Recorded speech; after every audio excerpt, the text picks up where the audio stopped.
Record na? Record na? 5, 4, 3. Etiquette rule number 3. Avoid screaming and type messages. Type. Idol. Ay, luhag. Para nasa ka. Ito nasa ka. I-stop siya. Type. Isa. Dool. Type shit. Asa ba?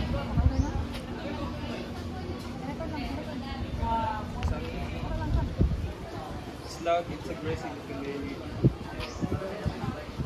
5, 4, 3. Typing in all caps is seen as yelling. It's loud, it's aggressive, and it can be very off-putting. Pause. Pause. Yeah. 3, 2, 1, go. Here's what happens when you follow the rules. Conversations stay calm and respectful, and you show emotional control. For example, Pause sabi. Paminaw na yung mga video. Sorry, Jackie. Follow ba ka buhok?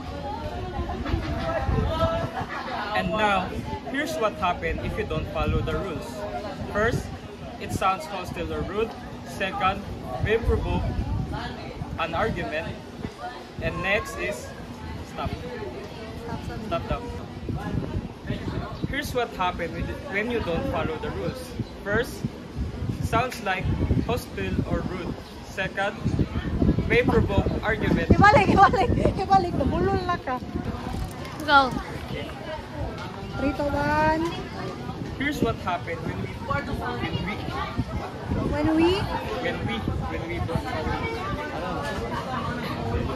One, two, three, go.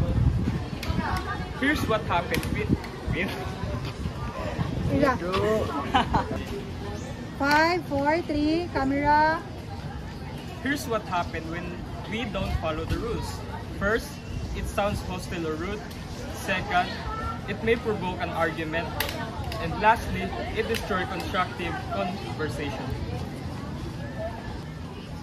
For example, Stop. 5, 4, 3. for rule For etiquette rule number 3. for netiquette rule Kaya na. Sige.